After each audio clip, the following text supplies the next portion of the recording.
Washington's made some big-time adds at linebacker.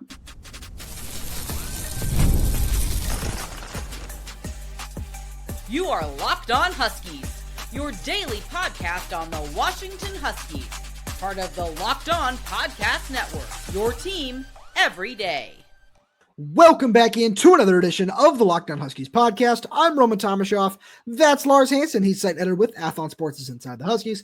I'm the site editor with Huskies Wire. Thank you for making this your first watch or first listen of the day, as we are part of the Locked On Podcast Network, your team every day. And just a quick reminder to all the everydayers out there, wherever you're getting this, YouTube, Spotify, Apple Music, Amazon Music, wherever it is you might be, please make sure you click that subscribe button, as it does really help us out. We're going to have so much fun stuff and a whole bunch of breaking news whenever that happens throughout the offseason. First place you're going to hear about it is right here on Locked On Huskies. And check out our insider program as well. It's down in the description below. Free 2-week trial. After that, it's $4.99 a month for extra breaking news, different things like that. It's a lot of fun. Please make sure you go check that out. Lars, a really fun show coming at all the everydayers today. We're going to talk a whole bunch of recruiting on this show. We're talking about where the coaching staff is on the trail, getting a little bit of running backs. You and I had a nice little conversation going. We said we need to stop this and press record right now. We're going to do a similar thing about wide receivers in terms of Omari Evans, who's on campus right now for his official visit, and some 2026 guys as well. We'll get into that, all that. But Lars, first thing, before we get there, we need to talk about this transfer portal class of linebackers. I was writing something over on Huskies Wire where all the current transfer portal signees rank. And I looked this linebacker class and I said, might be a little crazy, but is this an upgrade from 2024? Okay, I'm glad you said crazy, because as we're going through this and I was thinking about it, it's like, did they upgrade in terms of where those guys came in at? Yeah, like as freshmen, when Carson Bruner and Alfonso Chuputella came in as freshmen, the guys that they brought in and the transfers, yes, like that I think is a overall contrast better, but it's hard to say that this coming season, you're going to get better than you got from Alfonso Chuputala and Carson Bruner, because my word, I mean, the combination of Robert Ball and Steve Belichick cooked at linebacker. Now, that's also a credit to what Zoe was able to do the past couple of years and what Carson was able to do in his first full season as a starter. Crazy the fact, this is why I'm going to say, it's not that they didn't. I'm going to take the devil's advocate and say no, they didn't upgrade, just because it's such a high bar to clear. Not that they did not get good talent. I'm saying it's a high bar to clear for this reason. Carson Bruner finished in the top 5 and I believe top 3 in tackling every single year at Washington. He only started 1 year. Yes. That is a hard bar to clear. And I know a lot of that came on special teams and whatever you want to say. So maybe we can parlay this into whichever linebackers like an Anthony Ward and those kind of guys are you able to help and improve special teams, because at that point, then yes, then you can, these, freshmen and transfers can also contribute on special teams and level up completely. Then because your overall linebacker job got better and they were able to help in another area of the team. But I'm going to just take the devil's advocate and say no, just for the sole fact that Alfonso and Carson did an out of this world job this year. So you're absolutely right when you say that. And that's why we wanted to make sure we had this discussion, because Carson, you mentioned it. The numbers, he was one of 2 linebackers in the Big Ten this season to finish with over 100 tackles and 3 interceptions. The other one was Jay Higgins at Iowa, who's an All-American. So he absolutely did a fantastic job. And outside of that, being an in-state guy, just the passion that he had for this program with his dad, obviously, playing on the championship team 91, everything like that. Very important part of all of this. So I completely agree with you, but let's talk about the other side of that.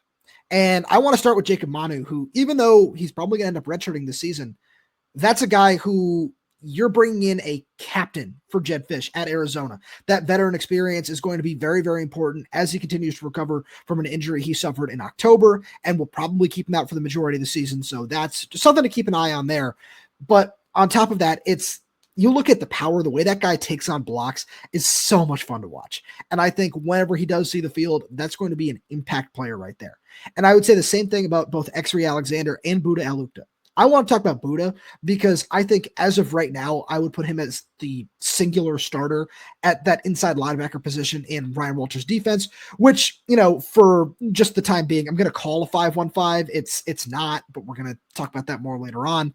And I look at Buddah and I say, this is a guy who last year was not just Wazoo's leading in tackles. He's got some things to clean up, missed a lot of tackles for sure, but that's something you and I both trust Robert Bala to make sure he gets right moving forward. But I want to talk about Buddah in the sense of he's not just a tackler. He can be that Carson replacement and just fill his shoes in terms of a ball hawk as well, because he had 3 interceptions last year. He also had 3 forced fumbles. So this is a guy who is constantly around the football. And in this Ryan Walters defense, if he is going to be the only linebacker on the field for the majority of his reps, he's going to have to find a way to, I think it's unfair to ask him to replicate the production in terms of interceptions and forced fumbles, because some of that is just, you need to be in the right place at the right time at certain points. But I look at that and I say between him and Xe'ree, who is a really, really exciting linebacker, he's always around the ball, he's really productive, doesn't necessarily miss as many tackles, really highly rated by On3, by the way. I believe he's the number 2 linebacker in their rankings, 2 and 4. One of them's the industry, one of them's theirs. So I look at all 3 of those guys and I say that's more of what it is, where I want to talk about Afonso Tuputala next in terms of what he brought in terms of versatility. But I look at the guys that they brought in and I say, all in all, like the high end of Carson Bruner is probably not going to be touched, but all in all, as a unit, that's where I think the upgrade is made. No, I completely agree. And the other side of the extra side of this is when he went from Idaho to UCF, he got better. And when you talk about Robert Ball, I have to imagine going from UCF to Washington as a junior, he's going to get even better. And I think maybe that versatility side of things could also help. But either way, whether it ends up being a 4-2-5, a 5-1-5, whatever you want to call it, I think it's a good position to have 2 different type of linebackers. Buddha's closer to 6 foot, Xe'ree's at 6'2", so you kind of have a little bit of height differential. There's no, I love Ben Verkerven, but there's no Ben Verkerven factor there, which again does slightly scare me with Jacob Manu, but I'm not worried about it because of the thumping, presence that he has. Yeah, he has. So I'm not necessarily worried about that. But that's why you go and get a ball hawk like Buddah for linebacker, to where he's got that extra inch or 2, and you throw on some pair of cleats and maybe an extra pair of socks. He's 6'1". And now you're talking about, cool, now I can actually go up and make some of these tips and TBUs at the line of scrimmage, which really kind of had seemed to be the thing we were looking for. And that's one thing Carson did very well. They were always right there at the line of scrimmage. Carson 6'2", Alfonso 6 foot, 6'1", 6'2", somewhere in that ballpark. They're all the same body type in a way, where you don't look at either one of them and think, wow, that is immensely different from what Washington had last year. But their skill set allows them to do a couple of different things. And then, if you want to pair it, slightly a little bit, maybe can the freshman level up from the guys they had behind him? That might be a hard one because you're replacing Drew Fowler, who was hurt for part of the season and now open to networking and things like that. But you also look at Anthony Ward and a few other guys. I mean, Hayden Moore, what are we going to see there? That's another transfer you brought in last year. Dude, does he take a step up? So right. I think overall the position got healthier, got better, got deeper. So I like the long term, because you got the top end talent with the guys we talked about. You got the freshmen coming in the next wave that could also pair. I could see, similar to what UW did in 23, which was have a senior and a freshman. And then the second wave comes on and you have another junior, senior, and a freshman. And you can kind of work them both together. But the point being, all the talent is there for Robert Balla to thrive with whatever scheme Ryan Walters ends up doing with respect to the linebackers, whether it's 1, 2, 3, if you want to go outside or whatever. But I think overall the talent is there for them to cook. So because for this, I looked at this purely as an inside linebacker discussion, where hiring Aaron Van Horn to coach the outside linebackers is going to be really interesting. And I just want to see who fits in that room, where it's going to be, Isaiah Ward, Russell Davis, some more guys in that mold. And I don't think any of these guys are going to fall into that conversation, but looking at what this group of guys can bring to the middle of this defense, it's going to be very, very interesting, where, we talked about some spring storylines yesterday. This is one of them that I'm watching very closely to see who's taking that reps, just all those reps with the first team. Are we going to see one linebacker on the field? Are we going to see more? Because there are so many different ways that this can work out.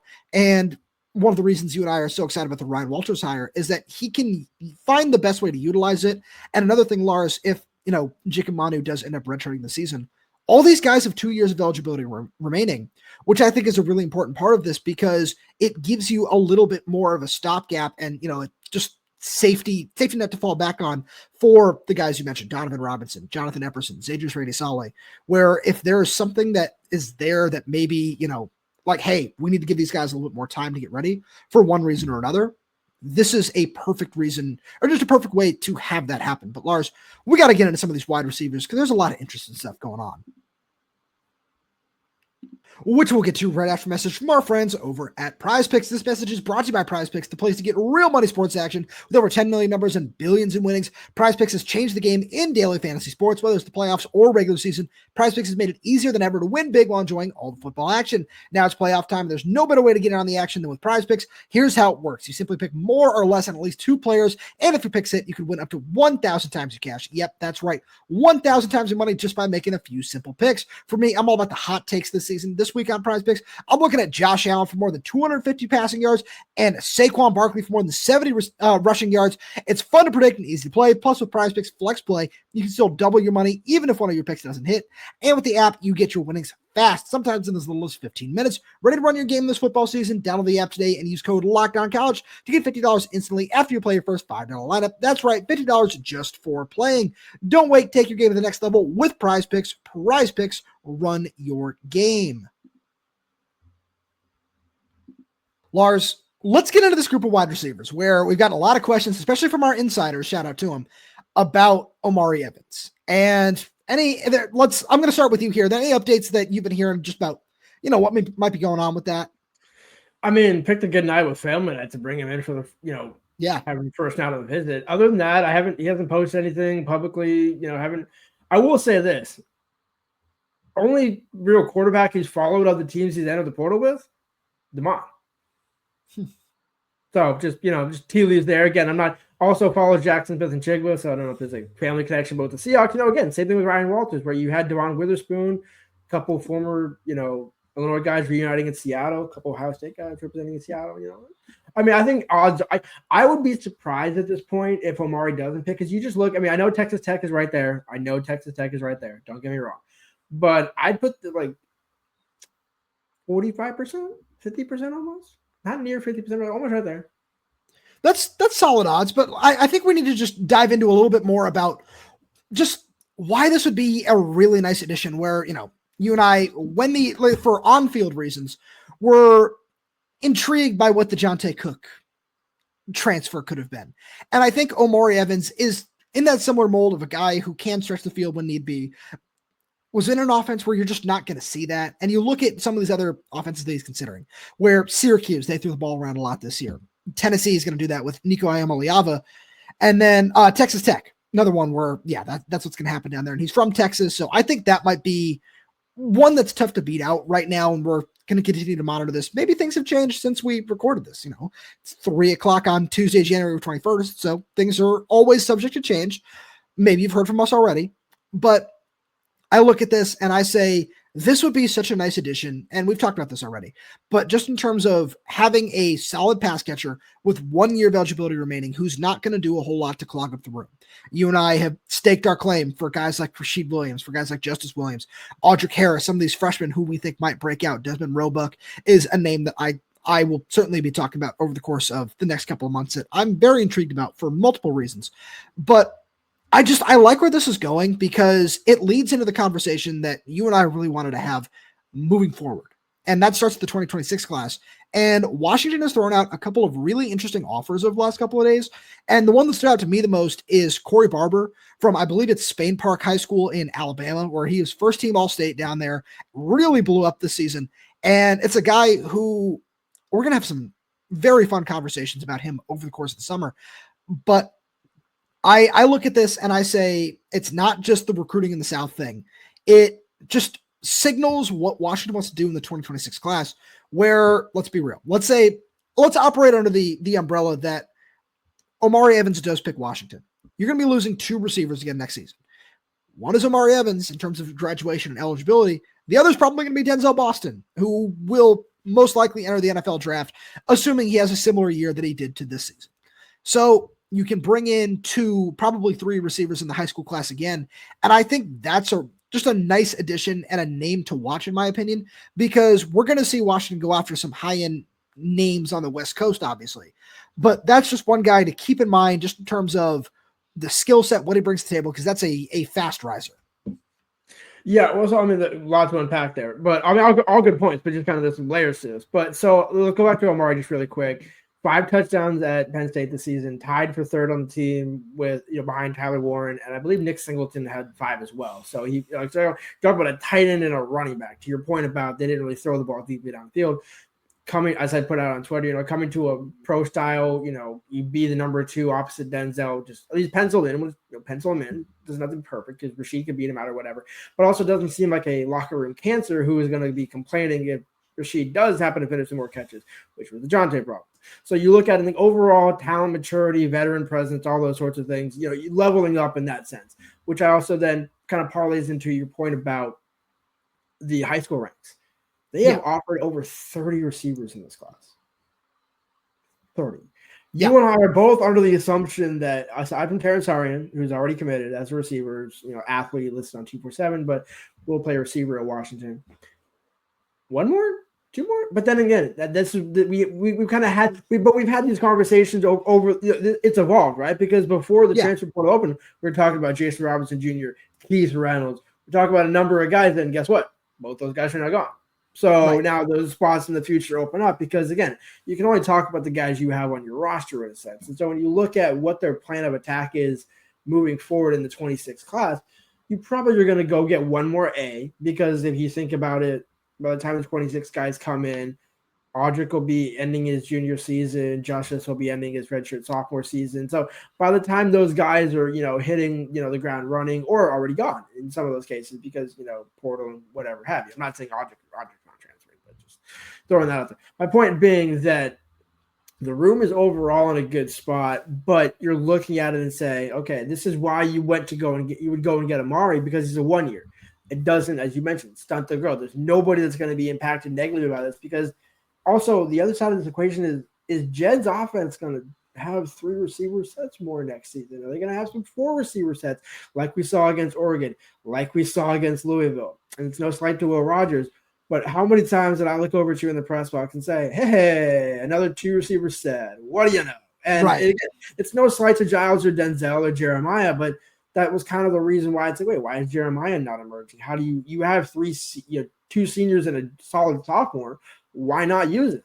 And it just, kind of seemed like, hey, we're just going to kind of really condense everything down, try and control things a little bit. But with DeMond, I would imagine maybe you're having some 3 and 4 receiver sets so the targets, touchdowns, and things like that can go up. Because otherwise you're looking at it and saying, okay, well, you're going to have 2 receivers guaranteed, finish in the top 10 of the Big Ten.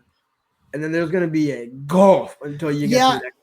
Because it's more of a spacing thing is the point you're making there. And I get that because I'm sorry, I just wanted to move on a little bit because as the everydayers could see, I was locked in on trying to look for another offer because I wanted to get a little bit more background just to make sure that I could share it about Brock Boyd, another Husky, let's just say Husky target because he's committed to TCU, product of South Lake Carroll High School in Texas, where it's a very interesting offer where he's committed to TCU, as I said, and just one of those names where I'm curious to see what's going to happen there because you talk about spacing, you talk about different things. This is a guy who I'm curious to see how he might fit into that mold with this curiosity from Kevin Cummings, from this Washington staff, because he's got solid track times where it's a 22:14, the 200-meter dash. So, it's interesting where I like his explosive numbers in terms of things like the triple jump.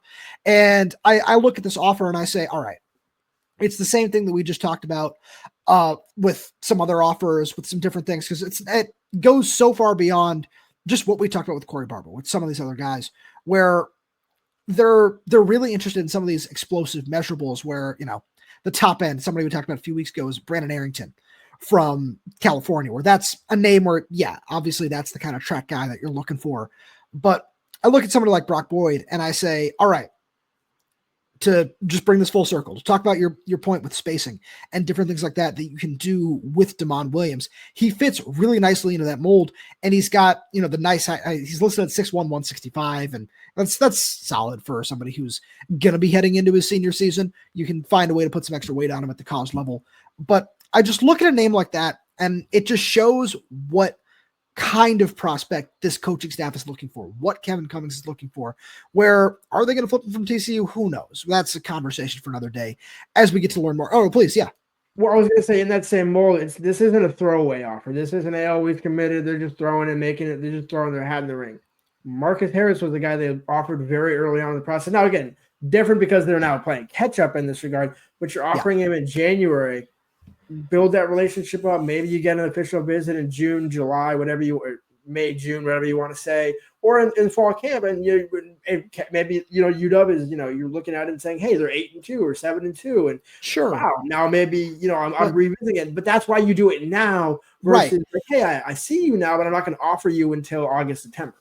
Right, because it expands so far beyond Brock Boyd, where this is the example that we're making because it's the most recent one. But you look at this class and, hey, maybe they are going to circle around to a couple of these higher-end names that did commit elsewhere, but maybe it's, oh, yeah, we're really going to try to zero in on this guy. We've got plenty of options where you mentioned it. They offered over 30 receivers, which is really curious because, yeah, you took 5 in this last class. And it just shows that, okay, we are really trying to build up the underclass depth in the room, which is curious. And it's going to be something to monitor, which we're going to continue to do so as we get over the summer, as we get into everything regarding this 2026 class, because there's a lot to unpack there. And Lars, you could say the same about all these coaches on the recruiting trail, especially at running back,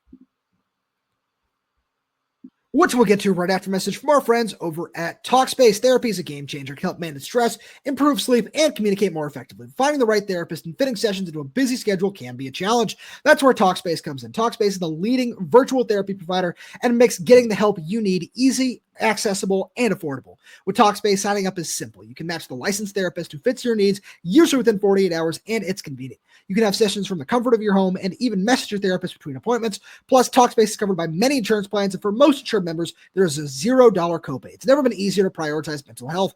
As a listener of this podcast, you'll get $80 off your first month with Talkspace when you go to Talkspace.com/LockedOnCollege and enter promo code SPACE80 to match the licensed therapist today. Go to Talkspace.com/LockedOnCollege and enter promo code SPACE80 to get $80 off your first month and show your support for the show. That's Talkspace.com/LockedOnCollege, promo code SPACE80. So Lars, as you and I sat here and prepped for the show, we had a really fun conversation about recruiting running backs, where there's a lot of coaches out on the trail, and our guy, shout out to Scottie Graham, has posted some interesting photos over the last couple of days of just recruits that he's been meeting with.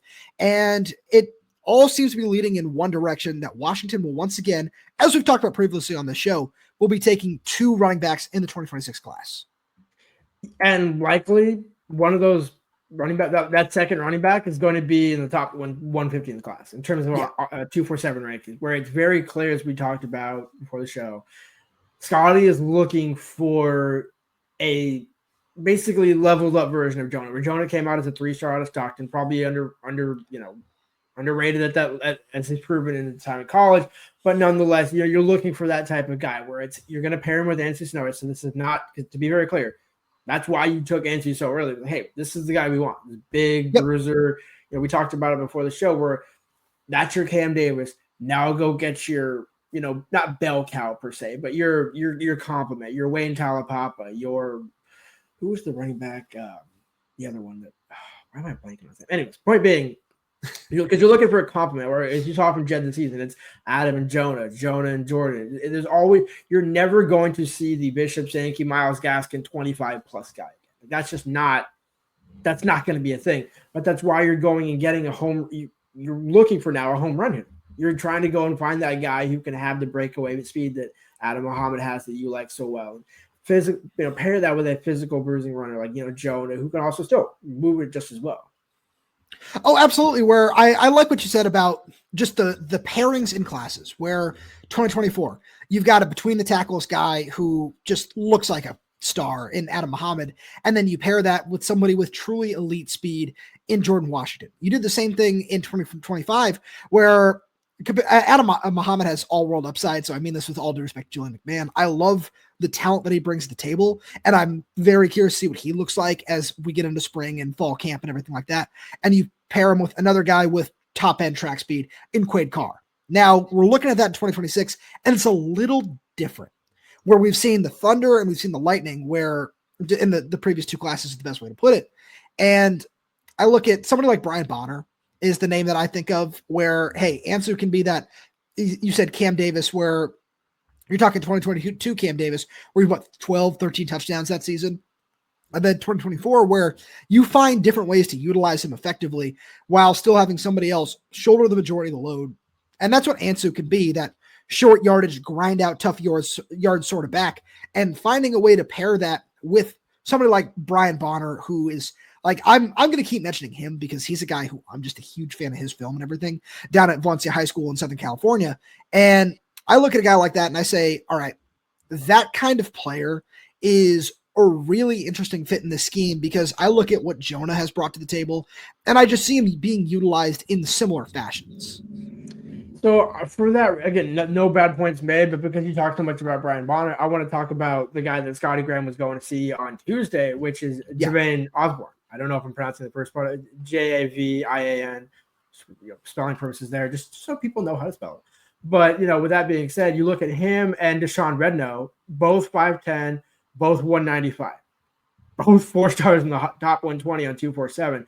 Right. You can see there's that maybe that's the electricity side of things, because I know Bonner's a little bit taller, a couple more pounds heavier, but probably in that similar mold of you're looking for that lightning. You're looking for that guy who can get you 15, 20 and only need 8 to 10 carries a game, not necessarily, your 10 to 12 to 15 type of guy, which is an Ansu, a guy that can, carry that load, burden both on, in the goal line, pretty much anywhere on the field.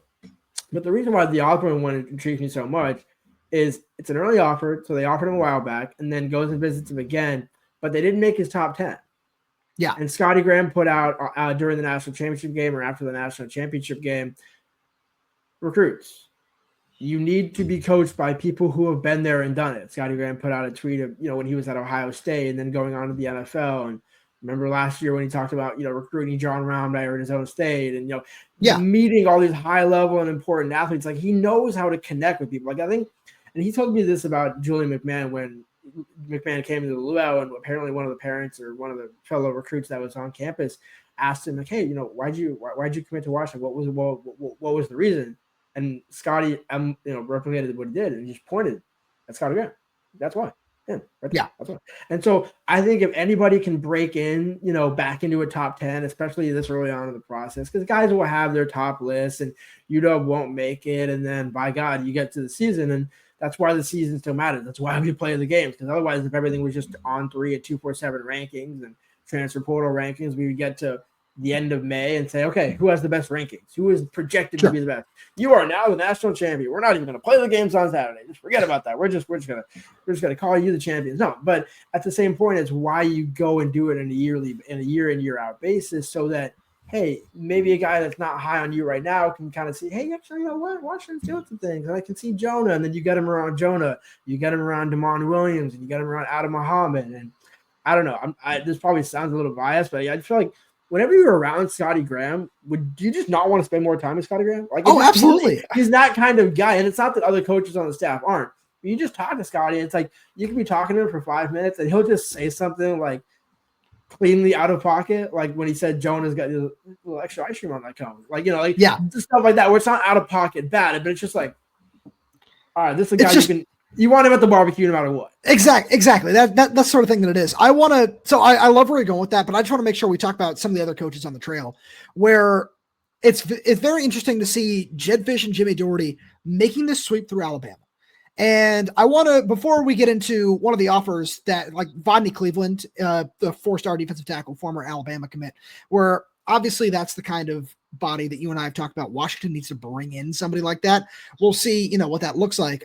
Side note there, Parker High School, where Caleb Smith went to school, which leads into what I wanted to say, where, Lars, when we had our signing day press conference with Jedd Fisch and Matt Doherty, I asked Matt Doherty about just scouting defensive linemen. And I'm just going to read you a direct quote from Matt Doherty about why they prioritized Caleb Smith. He said, we made a concerted effort to dip into the state of Alabama and look for body types. That area of the country produces a disproportionate amount of long athletic bodies that wind up being fairly successful contributors on a lot of defensive lines around America. Where Vodney Cleveland's not the only one he offered. They also offered 2027 Robert Taylor, another edge rusher. Listen to the defensive lineman. He's like 6'2", 215 right now, somewhere in that ballpark. But I think it's really interesting to see Washington just make this very concerted effort to dip further into the South. and just say, yeah, we want to get these top end guys like Vodney Cleveland. We saw them do the same thing last year at Parker High School with a couple of other high end names who ended up going elsewhere, and just in the state of Alabama as a whole, where Anquan Fagans was a name you and I spent some time on, just another guy from the state of Alabama, really highly rated, obviously ended up going elsewhere. But it's really interesting just to look at this effort that this coaching staff has made to increase the footprint. And it's something that short term you think, all right, this looks like a futile effort, but maybe long term down the road, getting somebody like Caleb Smith, and if he is able to become a successful contributor here at Washington, could have long-term impacts as they try to continue these efforts. So Jedd Fisch came to Washington because Washington is a destination school. Yeah. You need to turn that into making Washington a destination school by going where the talent is. You have to, the DMO for it. Same type of situation. Where did he end up? Oregon. So it's very clear that you can get kids from the South to the Pacific Northwest. It's not like, oh, hey, like there hasn't been a kid out of the state of Alabama to go west of, Texas since 1985. It's not that type of situation where it's, okay, then that, overarching becomes a different issue. If you want to make Washington the true destination, you have to go, and you can't subsidize the talent and say, oh, well, we're going to get this tweener kid from New Mexico. And that's no shot at New Mexico, but just, you can't go more locally and just say like, oh, well, it's such an effort to go recruit the South. You got to go all the way down there. It's like, you made the move to the Big Ten for this reason. You spent $7.5 million on Jedd Fisch for this reason, to go get an NFL coach, to build an NFL system with former NFL GM being your consultant, and Mike Tannenbaum and things like that. So you're looking around and thinking, it's a pro operation. Even Mike Tannenbaum would say, yeah, NFL teams, most of the guys they draft end up coming from that bottom right corner of the country between like Texas, Tennessee, and you just kind of angle your way to Florida, the Carolinas and Virginia. No, the Florida's included. I said you angle up through Virginia and that entire bottom half of the country, which includes Florida, Georgia, the Carolinas. That's where the talent is. Right, because obviously, you can't discount the talent coming from California. Like we're not saying that it's not there. I just want to make sure we clarify that and end on this note where there's absolutely talent there. But you look at some of these programs that are in the college football playoff year in and year out, they're able to maximize that from every corner of the country. And that's what it's about. And Washington can get to that level. It just needs to be on a consistent basis. Lars, as always, thank you so much for being here. Thank you all every day for tuning in. We really do appreciate your support. And thank you so much for making Locked On Huskies your first listen today. Now, for your second listen, check out the Locked On Big Ten podcast. Our guy Craig Sheeman puts the Big Ten first. When everyone else overlooks it, you can find Locked On Big Ten on YouTube or wherever else you listen to your podcast, which is also where you can find this show. So please make sure you subscribe wherever you get your podcast. So that's YouTube, Spotify, Apple Music, Amazon Music. We're there. We're everywhere. We're updating the channel through content every single day. So make sure you click that like button, click the little bell so you never miss when we post a new video. If you have any questions, comments, concerns, drop them right down below in the comment section. And if you're audio only, please leave us 5-star reviews. It does help us out a lot.